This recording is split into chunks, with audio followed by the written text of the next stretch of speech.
Okay. So in the meantime, I'm going to start recording. Yeah, sure. All right. We are on live, sir. Okay, thank you very Okay. much. Yeah, thank you. Well, hopefully more people will join as we move on. Yeah. Let me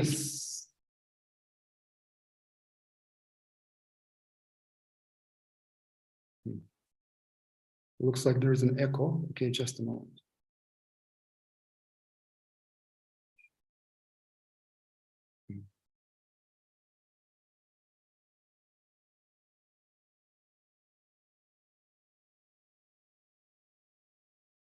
Okay, there was some echo going on. I can't hear any echo, but it's fine. Maybe you're able to hear something, right? Mhm. So am I audible? Absolutely, very clear. All right. Very clear. You can hear me? Thank you. Yes. Yeah. All right. Good afternoon, everyone.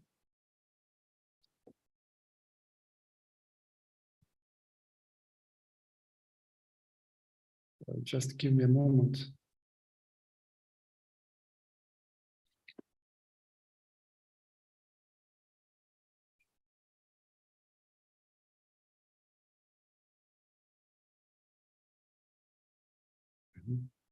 All right. So good afternoon, everyone, and welcome to the public lecture by Dr. Sarat Davala. And first of all, let me briefly say that here at the Center of Political Economy and Philosophy, we try to highlight the issue of social and relational justice. And today on our special occasion, we're going to talk about universal basic income.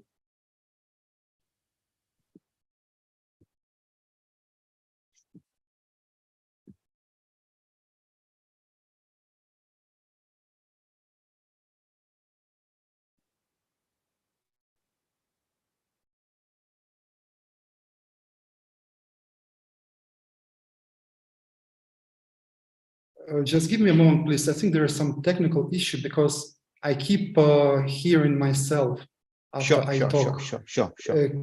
Keshav Ji, could you maybe help us out here? So for some reason, after I talk, I can hear myself talking. It's like an echo. Sir, I thought you have to log out.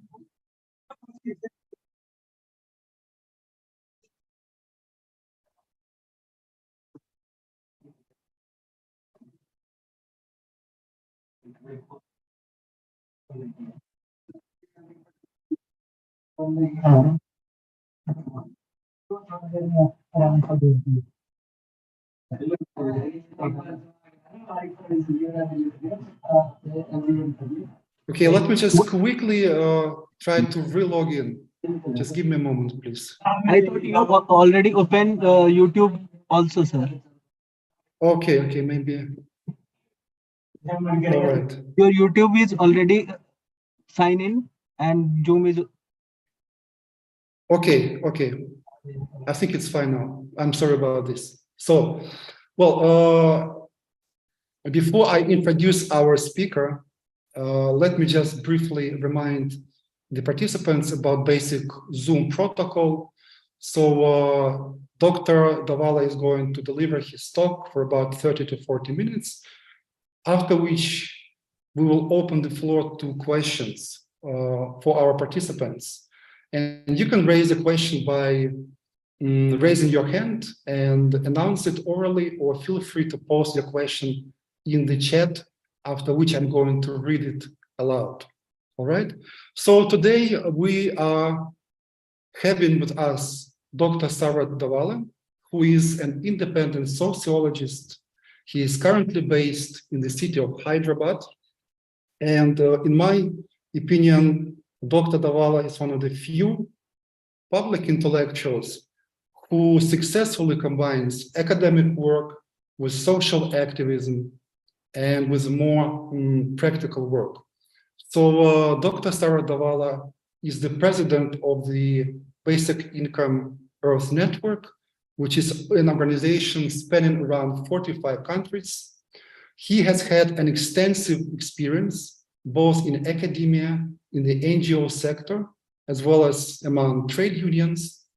And especially, and more particularly, he has been associated with the Self-Employed Women's Association in India, which is very well documented in the book, which he co-authored about the universal basic income pilots in India, and more particularly in the rural state of Madhya Pradesh. So I'm very pleased to welcome Dr. Sarah Davala, and the floor is yours. Thank you, Alexander. It's really a pleasure and an honor to deliver this lecture as part of your very, very interesting and exciting Center for Political Economy and Philosophy. I think this kind of centers are extremely necessary. Good afternoon, everyone. Let me share my screen.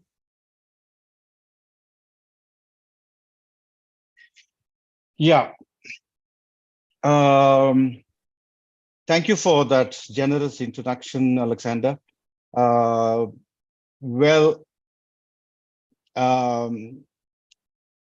me start by saying what I mean by basic income. Because since the word has been around and each person sometimes give their own definition to it, I think people also assume many things about the basic income. Let me just say that as BN and personally myself, there are 5 important characteristics of what a basic income is. In the first place, when we say universal basic income, it is cash and cash only, and it is not vouchers or food stamps or any in-kind transfers or any other such things. It's cash, whatever is the fiat currency. And it is to individuals and not to the households or the groups, which is normally the case, of many welfare programs of the governments. They give it to the household.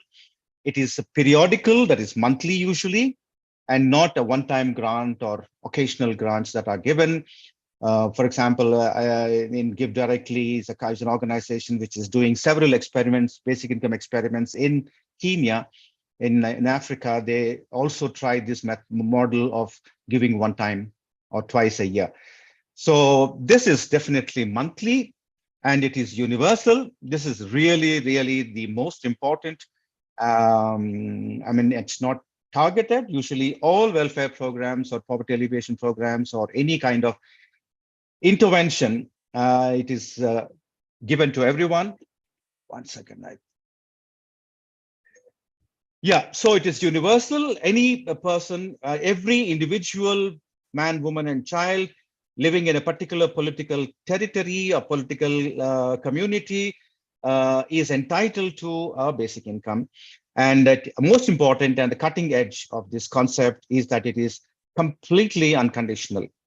Neither you have to fulfill any qualifications to become eligible for it, nor do you have to agree to do any work, or do you have to demonstrate any specific outcomes, such as school attendance or taking vaccinations or all kinds of conditions that are everywhere.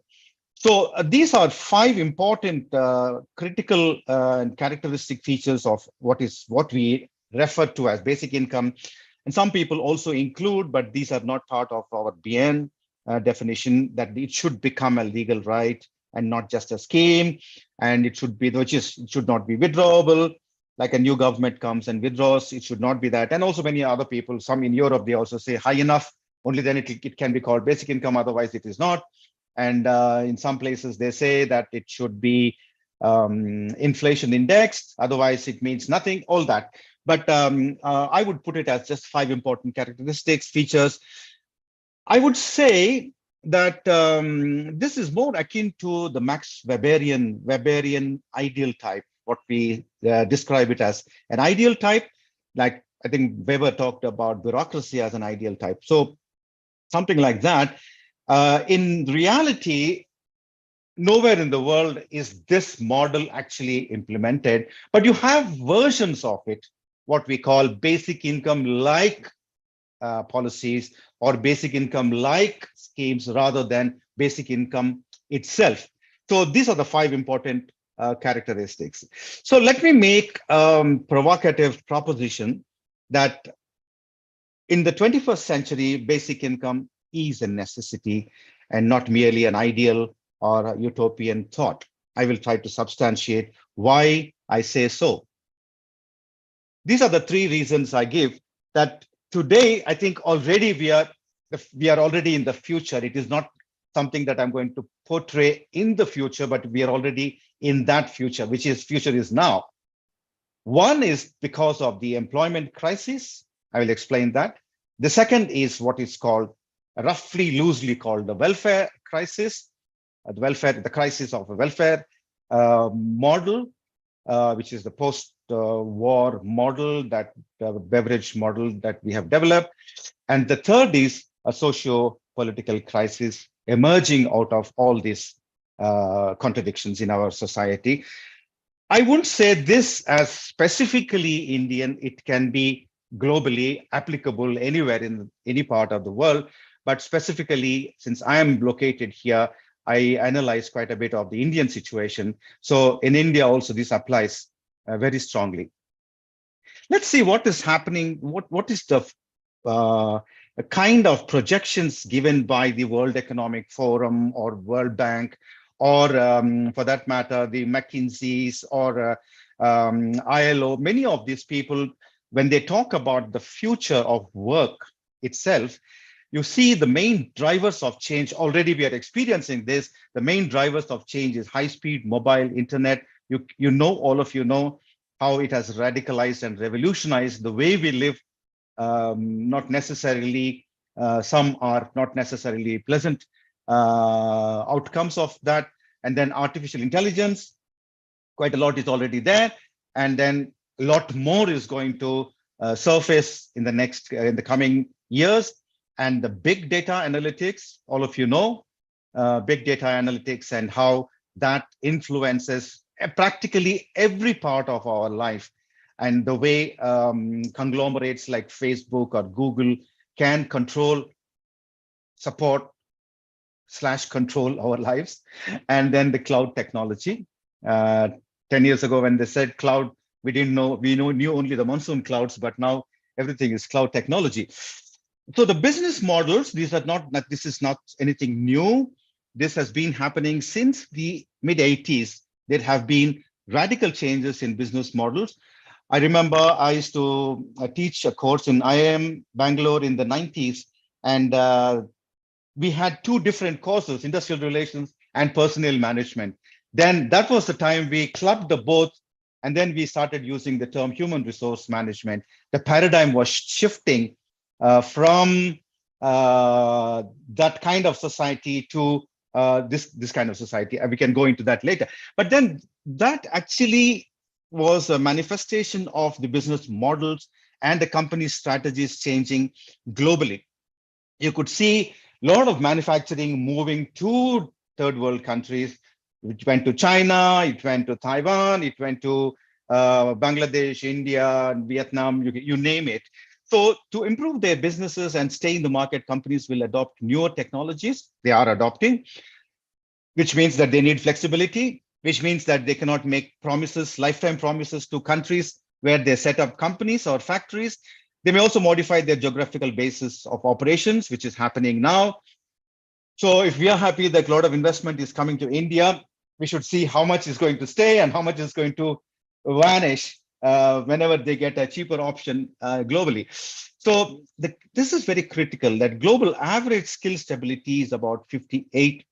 This is a World Economic Forum projections, and which means that 42% of the workforce still skills need to be changed or enhanced. By 2022, this was written, I think, in 2018 or 2019, 54% of the workforce require reskilling, and likely dominant strategy is to hire new workforce, and workforce of high value creative jobs will be retrained. So obviously the company will decide who will be retrained and who will be laid off. So rather than low end repetitive automatic jobs, you can see the die is cast here for decreasing quality employment, good employment. You can see further down, here is the McKinsey's report, which also talks about, I won't repeat the whole thing, which also talks about the new occupational categories and how the skill sets have to be changed. Half of all work activities globally, technical potential to be automated. So for businesses, if it is necessary, I think those changes will be made. So the demand for high wage occupations will grow, and the demand for low and middle wage occupations decline, which means that a vast majority of the working class will be destabilized in one form or the other, which we will see eventually. ILO in 2015, which is already 8 years ago, gave this data that it's 25% and 75%. 75% of the global labor force is in temporary and self-employed. This is not just in third world countries, but it's also in the OECD countries. The temporary employment is substantially increasing. Okay, let's look at the Indian workforce. This is just an indication of 2012 data, which is the census of that period. And 10 years down the road, we will have, by and large, the pattern may be the same, but look at total workforce is about 500 million. Organized sector employment is just 27.5 million, which is about 5 to 6%. Okay, and which out of which you can also see government employment is bulk of it, and the private sector gives only 10 million jobs. Okay, so which means what? We are talking about moving towards, or already moved towards, a gig economy. That bulk of the population, bulk of the workforce in the country is going to be on gig jobs, essentially. If you see most of the urban jobs, you rarely talk about stable jobs these days, long-term jobs these days, or what was called permanent jobs these days, except probably in the government. But even in the government, even in the formal, so-called formal sector, you will have certain portions where you will still have informal workers in the formal sector. Okay, so these are temporary workers or contract workers or short-term workers, and so in a sense, I venture to make this sweeping observation or statement that in the end, you will have what are called good jobs and bad jobs. Already, you can see it now, right now in front of your eyes, that more than 95% of the Indian workforce will be in bad jobs. What do you mean by bad jobs? Not the jobs that you don't like. Bad jobs are those which are clearly, they mean income insecurity and all the consequences that follow from income insecurity. So which means what? If majority of the families in this country are going to be insecure, what would that translate itself into? What kind of a society, what kind of a community we are living in today, and what consequences it will have in the society and its outcome. So that is the job crisis and employment crisis which we are seeing. You can see in front of your eyes, there used to be travel agencies about 10, 15 years ago, and travel agencies used to employ people, and we used to have agencies providing us cars or vehicles. Okay, so then comes the model of Uber and Ola. This model, actually, very pompously, they said that he's no longer a driver, he's a business partner. But this business partner, this driver, is completely unstable, which means today He may get something tomorrow, he may not get something. And he's caught in his own loop of borrowing and repaying, borrowing and repaying. So that kind of a situation. So let us park that aside for the moment. Now, what is happening in the domain of welfare? Welfare, what is the welfare crisis? Again, for the sake of brevity, I'm not going to define everything, but the state has the responsibility to care for its citizens. That is the essential role of the state. Okay. Constitutionally, we are guaranteed X, Y, and Z in terms of care, in terms of rights. Now, the current welfare model is not geared to the changing landscape of employment and vulnerability in the 21st century. Now, today, if we say that 97 out of 100, 97% of the people are not in the permanent jobs, stable jobs, secure jobs. What is a permanent job? What is a stable job? A government job, you have your stable income, you have all the facilities like health insurance, you have various employment insurance, most importantly, and you have all other benefits, like in some places you get housing allowance or houses itself. But then if majority of people are going to be in the gig economy, are going to be in the gig jobs, you can imagine the current way of understanding of how welfare should be given is not valid at all. So what do we do now? We say, okay, there are government employees, they are the model, and now give those benefits also to the BD workers, also to the construction workers. So each month or each year, we start discovering new kinds of workers. Instead of saying that every citizen is entitled to X or Y or some kind of care or welfare, we keep discovering and we keep extending these benefits to the so-called benefits to the unorganized or informal sector workers. So I think there is something wrong there. If somebody has a question about it, I can answer. So the landscape is changing, but the model of our thinking has not changed at all. Here, if you see this, who cares for you? This is a fundamental question we need to ask ourselves, that who cares for you from birth till death? Be it your food, or be it your education, be it your health, whatever it is. Now, from birth to child, you can see here, at this point, you get a degree and you enter the labor market. Okay, so till here, it is the family that looks after you. It's an institution of family that cares for you. And if you run into trouble, that they are the ones who look after you, they invest in you, blah, blah, blah. And here, once you are in the job market, you engage with the market forces, you engage with market. So market doesn't care for you, but market, you engage and you have a transactional relationship with market. And once you're outside the market, that is when you retire from your job and you're no longer employed, then again the care comes. Probably it is either the state or it is the family again that cares for you.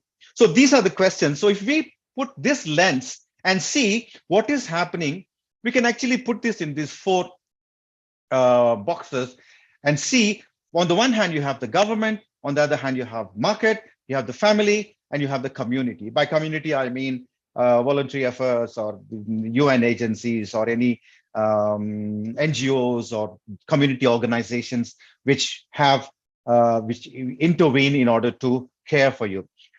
Now, market is cruel in the sense it's tough. I mean, if you want to use that word, it looks at people in two categories. It has winners and it has losers. But for winners, it has a plan. But for losers, it has no plan. For example, if I have 1,000 people in my company and I think that 500 people should be laid off, I don't have a plan for 500 people. I have a plan for the 500 people who are going to stay, and I reallocate jobs. So that is the market. And that is the very nature of the market. So that is where I think one is a little scared of the market fundamentalism. To when somebody says that market will look after, market has a logic of its own, you have a problem with that kind of a statement, which is also increasingly becoming popular these days.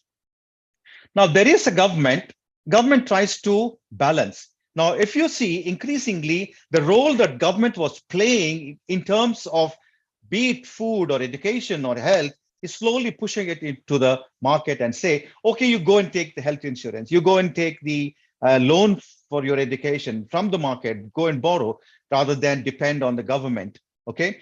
Now, I don't want to get into the discussion about whether that's a good thing or a bad thing, but it has its risks. The only thing I would like to point is that it is we are moving towards a more insecurity in different areas of our life. Now, family is bound by the biological ties and bonding. So culturally, it tries as much as possible to look after the individuals.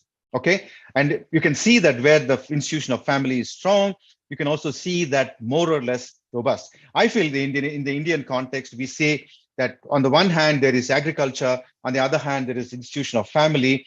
If we say Indians in society is by and large stable and now fallen apart, probably because of these two important, that's a larger discussion we can have.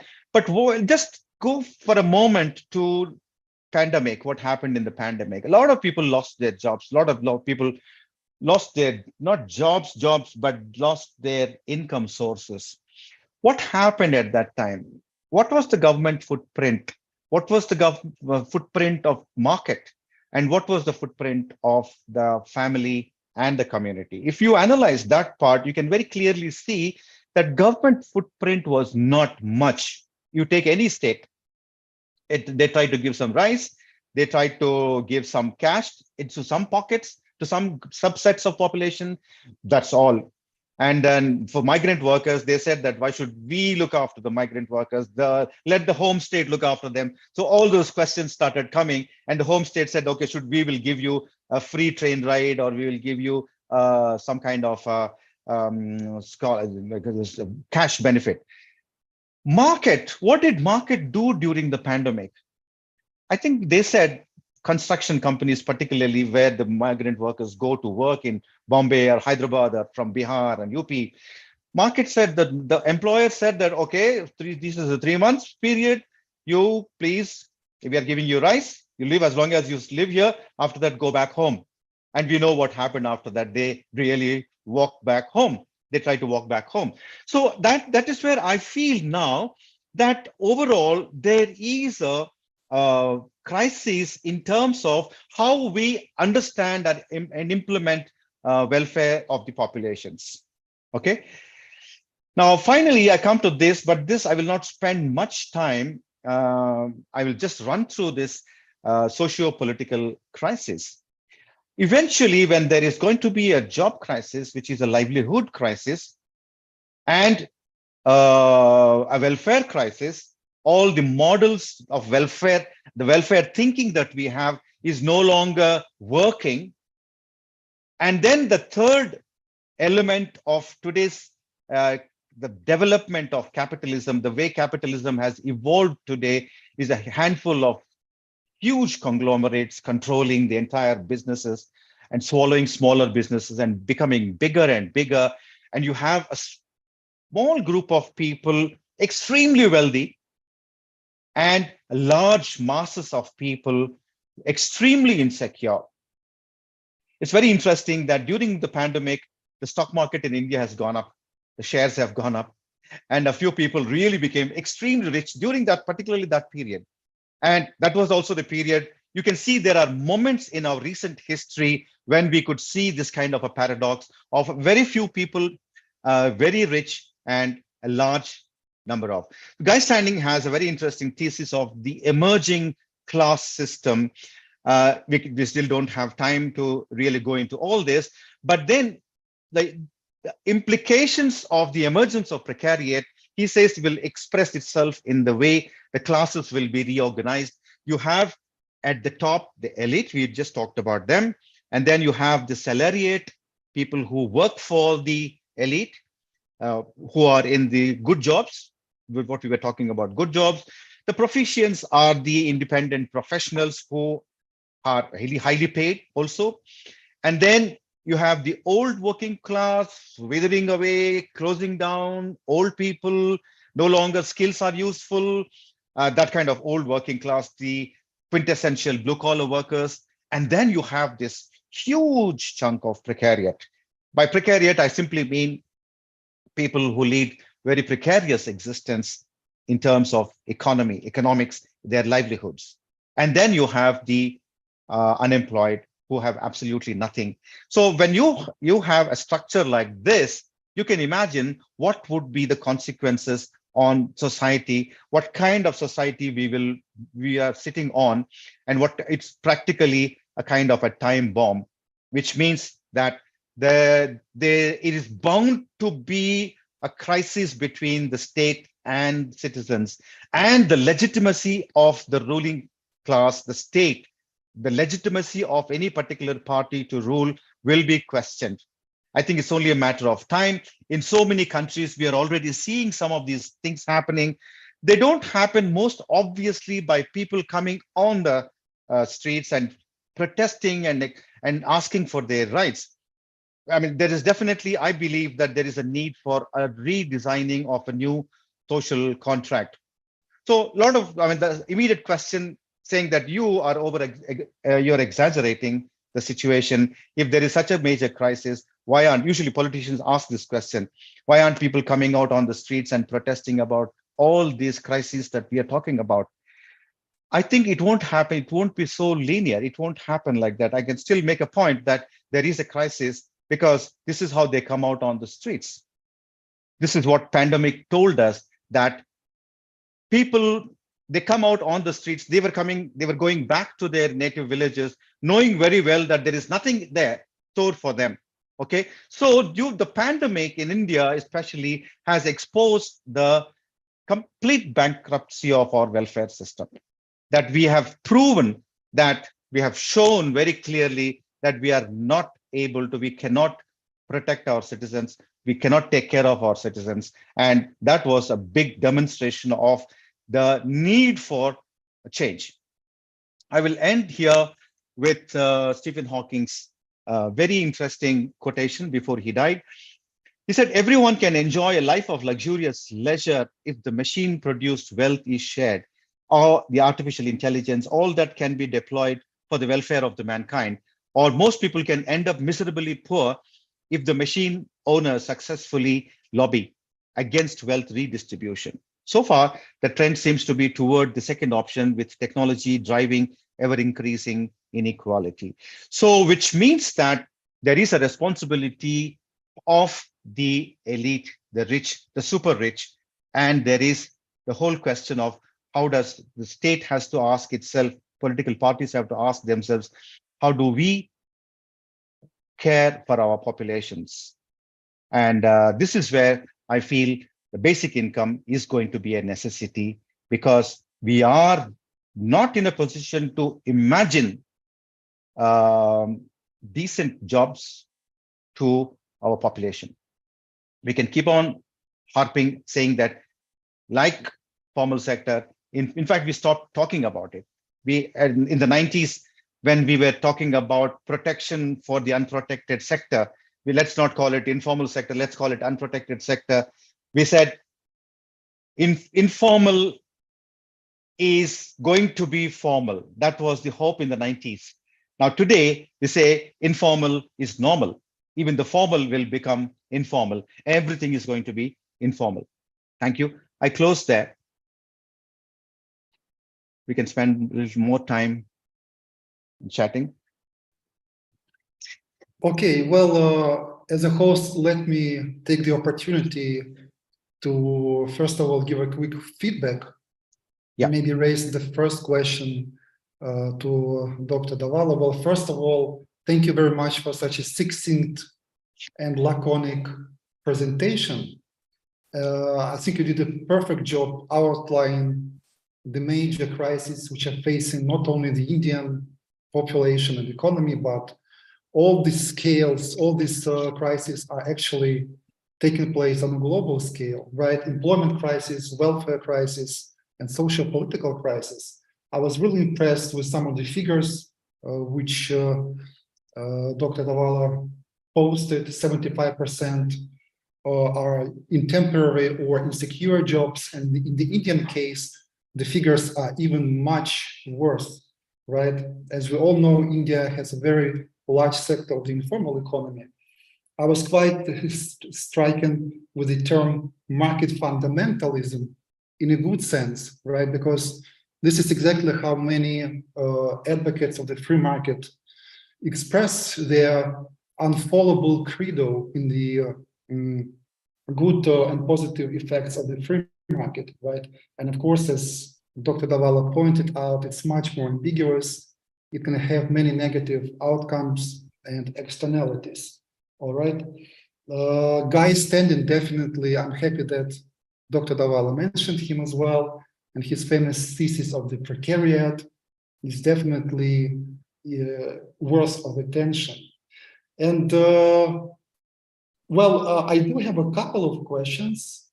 And but let me just, I see there is a hand.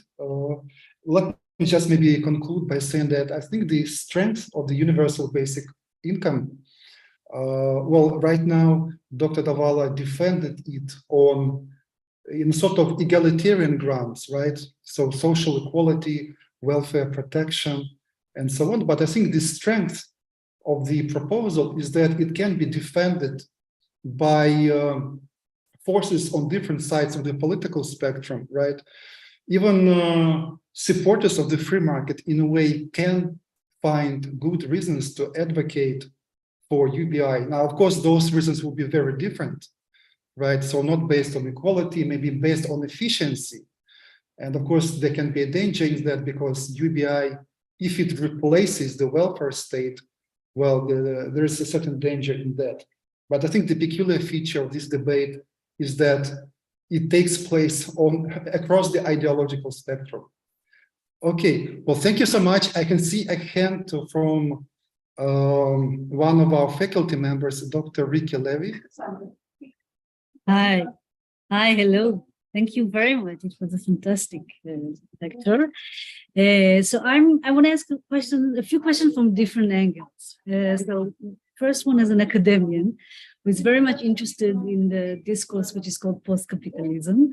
So I wanted to first of all ask you, to what extent do you locate yourself within this discourse? And you see UBI as one major tools in shifting toward a post-capitalist, that also criticized the state or the socialist state, but also criticize capitalism, definitely neoliberal, very radical form of capitalism. But this is, kind of try to understand your, how do you relocate yourself within the theoretical frame. The second really relates to, when we think of UBI, so major question rises, so where will we finance UBI? So there's a lot of different sources. We can tax the rich, we can tax the corporation and stuff. And I wanted to ask, what do you think is the best way in India? How can it can be financed within the Indian context?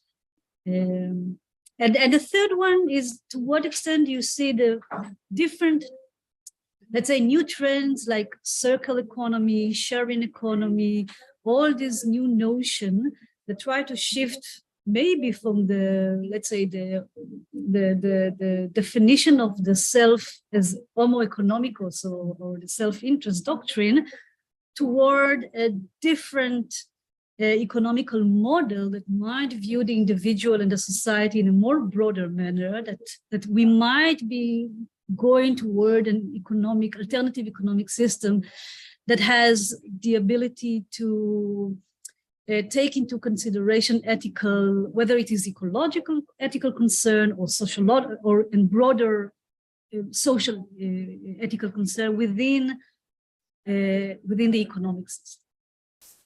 So thank you very much. Ricky, that's quite a mouthful. Yeah, okay. I'll try and address some of these things. It is true, like Alexander also mentioned, that there is people from the different kind of political orientations are talking about universal basic income. If Mark Zuckerberg or Elon Musk or any of the Sam Altman or any of the Silicon Valley honchos are talking about it, they are probably coming from reducing the responsibility of the state and making welfare more efficient.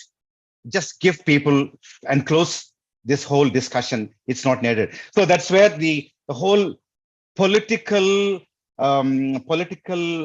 citizenship and the political persona, the political subject is cancelled out. Okay, so it could also be coming from there. For example, in the Indian context, in 2017, when Government of India came out with their economic survey, they had a chapter called Universal Basic Income, a dialogue with and within Mahatma. So that proposal came from where? Was it? Did it come from social justice? Did it come from equality? Did it come from egalitarian spirit? No, it came from efficiency. It came from administrative efficiency. There, Dr. Arvind Subramaniam, a very well-known economist who was the chief economic advisor at that time, he came from the point of view saying that, look at the amount of wastage that we are doing with the current kind of schemes that we have. Look at the misallocations that are happening. Look at the leakages that are happening. We are accepting that 30 to 40% of our rice that we distribute is leaked. We have what we call transmission losses. Okay, we are accepting it as part of life. So to plug all such inefficiencies, he said, let's start universal basic income, or at least let us start a quasi universal basic income, which is give to all women. Okay, anyway, so it's coming from all directions. But when we talk about it, I say that it is necessary, it's indispensable, it's necessary. You can't do away with it. That is probably the only path. Now, whether it is going to be capitalism, advanced capitalism, or post-capitalism, or post-capitalism, or anti-capitalism, I don't know. But what I can see is what I think even Stephen Hawking was indicating. Today, we are talking about self-owning machines.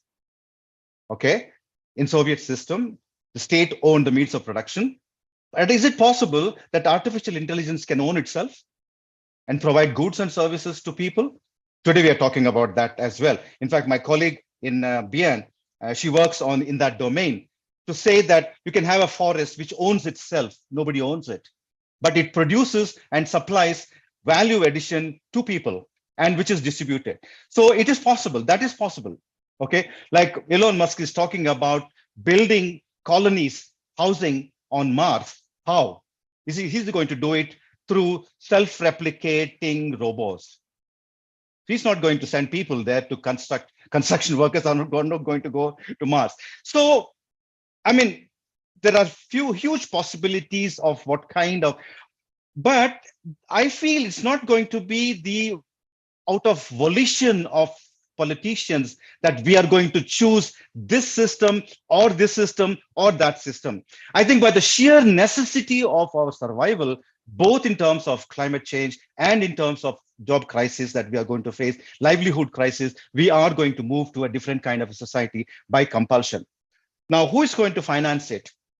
Okay, it's a small, suppose I go to a doctor and I say, I want to live 100 years. I'm 60 now. I want to live 100 years, but don't ask me to change anything. I want to be sustainable, live for 120 years. But the doctor will say, I'll throw you out of my office. Similarly, when we want to address the current crisis and we want to build a better society, we have to open all our account books. We have to now start asking, interrogating everything that we are doing now. At least those things which we are doing wrong. The way we are addressing defined poverty, the way we are addressing poverty, in my view, is completely perverse. I don't think we got those things right at all, especially in the current context. So the question is not where will the money come from? The question is money is already there. Are we using it right? Number one. Number two, in Goa, there is an organization called Goa Foundation.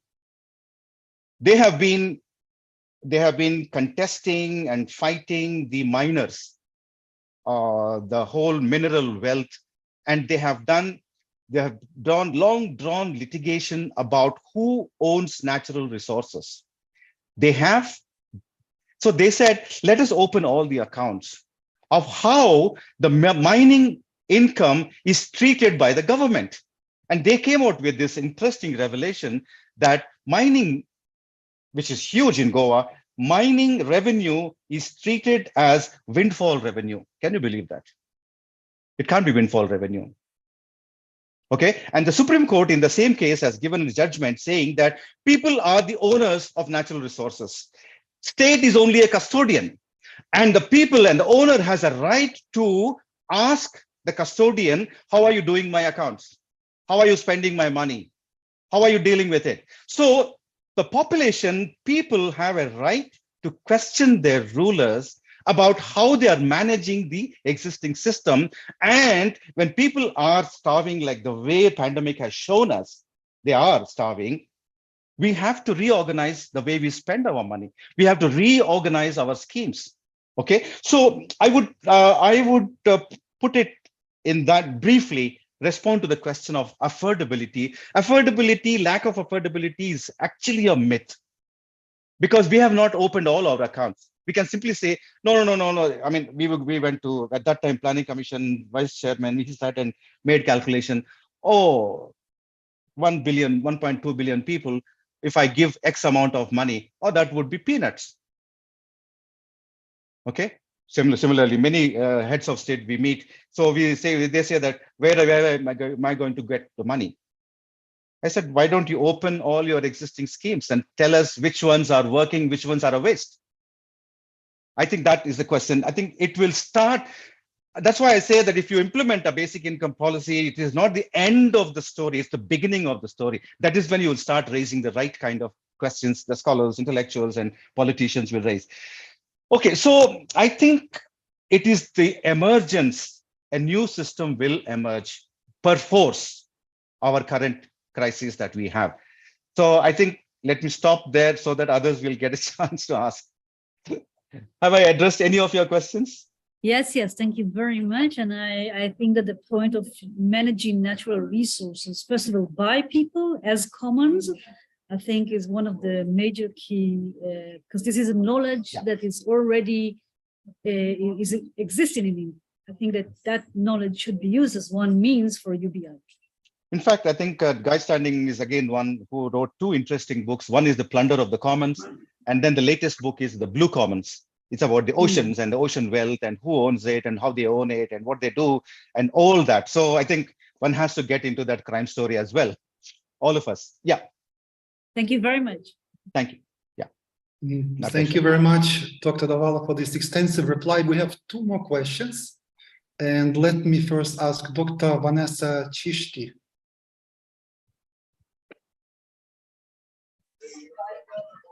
Hello. Hello. Yeah. Hi. Can you hear me? We can hear you, Vanessa. Okay, thanks. So I apologize, I'm not able to switch on my video right now. But I wanted to thank you for a presentation that was very rigorous and I think kind of conceptually well framed and also quite accessible. And I hope I'm able to get access to the recording because I'd really like to share this with my first year students. But Dr. Davala, I wanted to actually press you to speak perhaps in a little bit more detail about the question of public finance, because while I fully agree with what you've said, it's not a matter of like, do we have the money, but how do we spend the money that we already have? And if we need more money, there are ways to get it. And, and sort of those things have to be explored further. But what little I understand of public finance in India, it seems to me that mobilizing public resources has historically in independent India been limited by a reluctance or an inability to tax propertied incomes, especially propertied incomes in agriculture. So in that sense, I think if I could also, to my mind, then the question of public finance is immediately also a question of class politics and the ability or the inability, the willingness, the unwillingness of various regimes to tax property and tax agricultural incomes and so on. So if I could ask you to speak in slightly more quantitative terms about public finance, because there's a way in which after the 90s, the question of where money is going to come from is at least taking massive amounts of international and domestic debt is one way in which the question has been circumvented. And that's something that kind of, again, much of that public money continues to feed capitalist profits of various kinds, while it's then the working poor of this country who suffer under indirect taxes and then have like a massive consumption squeeze. So just that, if I could ask you to speak in more quantitative terms about public finance and how resources might be mobilized. Thank you. Vanessa, I'm not an economist. So any questions I raise about affordability, they're coming more from sociological and philosophical angles. So, well, I can give you a concrete example. For example, if you take the state of Telangana, Telangana has started a very interesting program called Raitu Bandhu, which is not a basic income, but they call it an agriculture investment incentive scheme. It is given to all 60 lakh farmers in the state who own any amount of land. Okay, they get money unconditionally, depending on how much acreage they have. There is no cap, and twice a year for 2 sowing seasons they get the money. Okay. Now, that was such a big, became so popular with the people that the party came to power with landsliding victory. And when that was announced and then they got elected, it shook the ruling party as well. And they came out with another scheme called PM Kisan, which is also, they have put many conditionalities targeted and all that. But then they rolled out a huge scheme like that. So Raitu Bandhu, not so much the PM Kisan, which is like, and 5 more states also copied that. The point I'm trying to drive at is, this is a program which is universal to a subset of population. It is unconditional because they are not expected to show something. They're not expected to even cultivate. They're not expected to do anything. If you own a piece of land, you get it. Okay. Now, there can be a quarrel about why the tenant farmers are not getting. That's a different matter. I'm not going into that. That's a different story altogether. So the point is, this accompanied by providing various inputs, quality inputs and water to the farmers. Today, Telangana has become really the rice bowl of the country. The agricultural production and productivity has immensely increased. Now, when you see that no government will be in a position to withdraw a scheme like that. It cannot. Okay. And no, there were no complaints from the farmers associations that this is not working, it is not reaching people, or everybody is not getting. The only complaint we have is that why are rich farmers getting the money? Okay. Anyway, so I feel that the state is happy spending that 15,000 crores every year, and they would like to increase a little more. They have also increased it. Now, I feel that if the compulsion is severe enough, you also see that this was implemented right close on the heels of the huge agrarian crisis we talked about at that time. 16, 17 was the time, huge uproar was there at that time, both in Maharashtra, not just the Punjab one. So my broad response to it is that for example, Pranab Bardhan talks about taxing the agriculture. Why are we not doing it? I think eventually we will do it. We will. I'm sure that will happen. Similarly, many other you can take many other instruments by which you can raise money. As far as a basic income advocate, I'll be happy even if government gives peanuts, as long as the principle is accepted that everybody should get it. Everybody is entitled to it. Let me pause there. Thank you. Okay, thank you very much. And we have one question in the chat from Dr. Amrita Rupasen. Rup, the floor is yours. Can you hear me? Yeah. Thank you, Dr. Sarak, for your talk. And since, I have very fundamental questions simply because you're way too well researched about this. So I'm just curious to know a bit more about the basic income. So my first question is, I'm really curious. So in the initial part of your talk, you mentioned that the basic income is a necessity. It is not a utopian idea. It is a necessity. And then in the later part of your talk, you talked about these different kinds of crisis that we are going through, foremost of which is the employment crisis. So what I'm still not convinced or sure of is how the basic income is going to solve the problem of employment. I can understand there is the problem, and I can understand this as a necessity in terms of probably addressing poverty. But how does it help address employment, for instance? That's my first question. And my second question is, it's very interesting when you showed the slide on a very fundamental question that about us as a society and how we've transitioned, which is who is responsible for taking care of us and what constitutes work. I think these are very, very important questions that we should address. But in the context of India, I'm wondering when exactly historically did the idea of basic income arise? Because if we think about, there are loads of things to learn about indigenous communities and how, if one child is crying, all the people of the community is disturbed by it.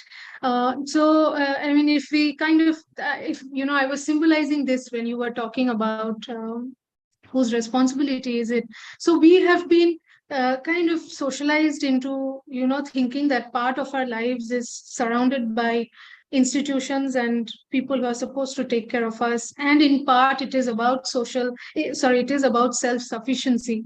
So I'm really wondering, from the perspective of the individual and also as a sociologist, how would I take in something as basic income?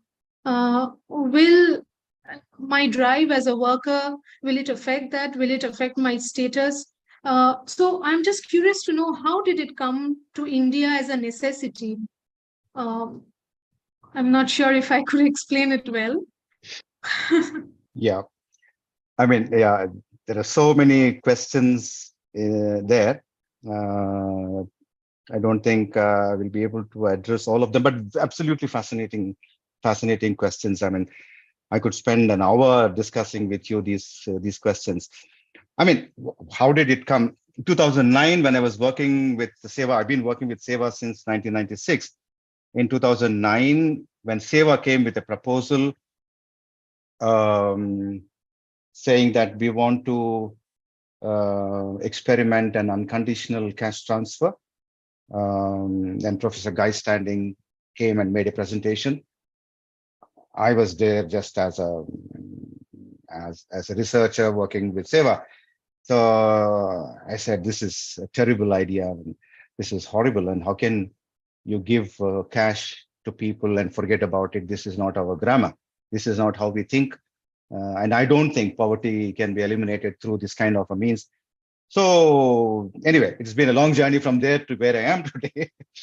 But that Madhya Pradesh experiment happened between 2011 and 2013.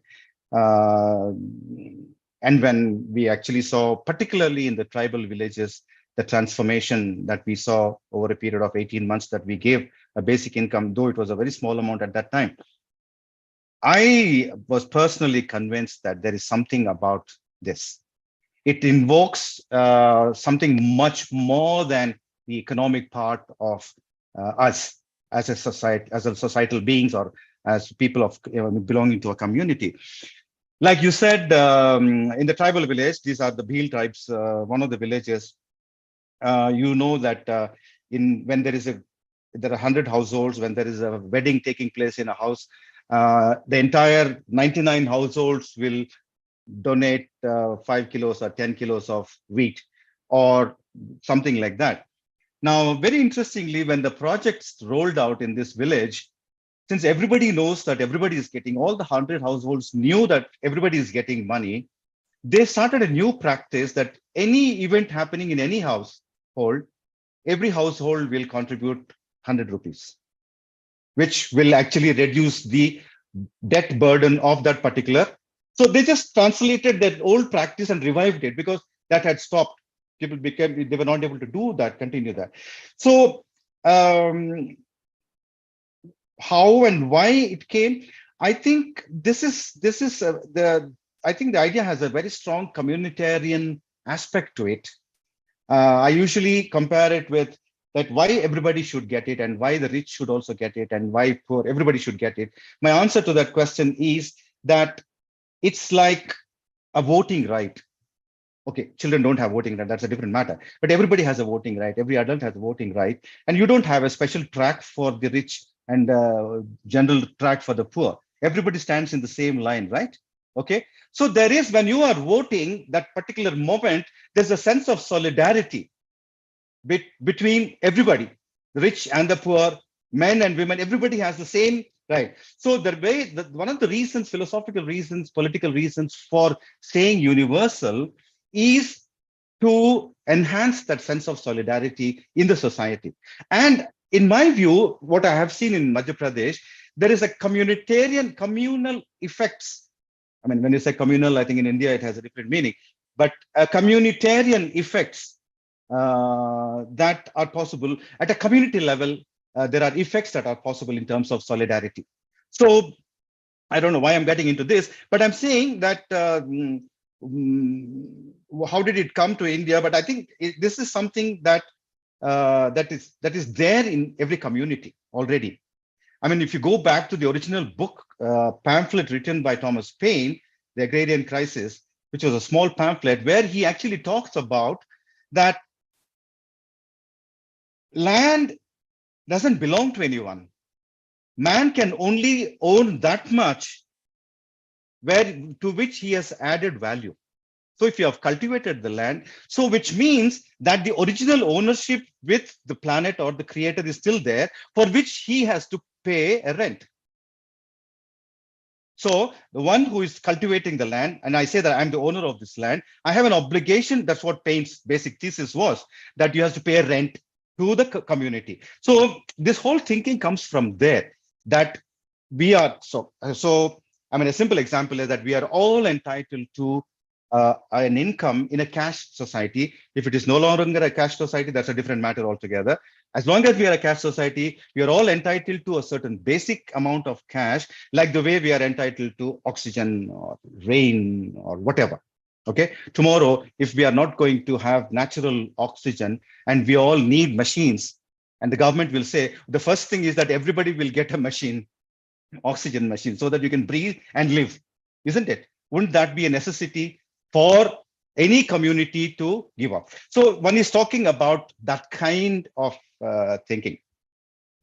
I don't know if I have addressed your many questions. Is there anything that particularly you want me to focus on?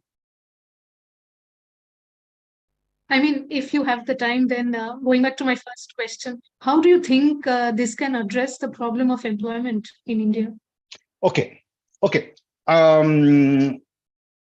I think when the post-war William Beveridge wrote his report on what a welfare state is going to be, I think at that time one was imagining a full employment situation. Okay, that's the reason why a woman, when she is pregnant, she is given a particular, there's a scheme. Somebody has hospitalized ill, so they get a concession, so they can be away from work for 3 months, or somebody, whatever. So the welfare was geared to exceptions rather than to the entire population. Okay, so how is this going to solve the problem? If we look at the projections of work itself in the life of man, work and its role in the life of human beings and in the society, that seems to be going to radically change in the future. There is going to be a decoupling between work and income, because not everybody is going to get work. That is the kind of society we are marching into. So you don't need so many human beings to be employed to produce your goods and services. You seem to be going to get all of them by the machine. In which case, what are you going to do with people? Forget about full employment. That is completely forgotten. That's gone. But even giving jobs to people would be, already you see a lot of people in Europe, I can see a lot of people in many other parts of the country, a lot of people in India itself, in Hyderabad itself, I see they do a job in the morning, they do another job in the evening. Somebody is an Amazon courier boy in the morning, and in the evening he does the Uber driving. So that kind of, I mean, we are moving into a different kind of a society, which is going to demand different kind of reorganization, I would say. So to that extent, how is it going to create jobs? Maybe jobs won't be created. That is the kind of society we are going to go into. Maybe there won't be jobs. At least there won't be paid jobs. In which case, what do you do? What is happening to the agriculture sector today? I think a large population of India lives in the villages and depends on agriculture. Is agriculture able to provide all jobs to all people? No. Is government investing in agriculture? No. So the contribution of agriculture in the Indian economy is coming down, and the population dependent on agriculture is going up, which means what? The per capita income of each person, the per capita livelihood of that person, of those people, goes down and down. I think they're ready to break apart at any moment, given any moment, okay? So in which case, what we are talking about is that bulk of the urban population could also be living like that. In which case, what are you going to do? Where are the industries that are growing? The fastest growing industries are asking fewer and fewer people. Look at the companies, their net worth and the number of people they employ. That seems to be, they're going in opposite directions. How many people, what is the net worth of Facebook or Google or Amazon, and how many people they employ? There's absolutely no correlation. There was a time 60, 70 years ago, there was a correlation. There was a BHEL and it had 50,000 people employed. There was a HAL, or there was, you name it, BSNL. They had huge number of people. But today you don't need so many people. I mean, it's not the fault of the capitalists. They don't want people. They don't need people. They just want machines which will do all the jobs. When was it last you went to a bank to collect your cash or to conduct any transaction? We are all doing, with our mobiles now. So if that is going to be the future, there's going to be no work at all, which means that there may be voluntary work, there may be care work, but paid jobs looks like very difficult, fewer and fewer. So the quality of jobs is already coming down. So when I said good jobs and bad jobs are 97 people are having the bad jobs, and those bad jobs are completely diluted in terms of income and security. Yeah, let me stop there. Thank you. Well, thank you so much for these excellent questions. And by the way, let me just add, I think what Roop mentioned about how can universal basic income solve the problem of employment is important. But also, if we push this question a bit further, it can be stated in more radical terms. Why do we need to solve this problem? Because I think the potential of basic income is that it can change our mind in such a way as to perceive employment itself as not the only option, right? As Dr. Davala mentioned, we have care work, we have political participation, right? Community service. So there are so many other meaningful arenas of life which humans can participate in. But currently, under the neoliberal, market-friendly oriented governments, somehow this idea of agency is equated to being part of the labor market. So probably basic income can give this option for a voluntary exit, right? Not just getting fired because of these structural changes, which Dr. Davala again very nicely outlined, but you have a choice to exit and do something else. At least for me, this is one of the progressive potentials of UBI, the way I see it. Just to Thank you add very to much. you, Alexander, I just Yeah. want to add to you that already a large population is getting a basic income, Amrita Rupa, already getting, because families are giving a basic income to all the children. All the rich people all of them get a basic income, sometimes a lifetime. Okay. So, like, for example, look at some countries in India, it's not so universal. You take a country like Nepal, anybody above 63, I think 60, they get a very good pension, universal. The Prime Minister gets it, and the last villager also gets it. It's about 10% of the population they get. Now we are actually proposing that everybody should get it. So I think basic income is already being experienced by many people, either through the institution of family or through the state doing it, but for subsets of population. So it is nothing new in that sense. You give a pension to an old person, a senior citizen, not necessarily because they have contributed to their pension while they are working. Also to a farmer you give, because that comes not because of his contribution during working, but his contribution to the society in general. If you're old, if you're 65, you get it. Automatically, you are entitled to it.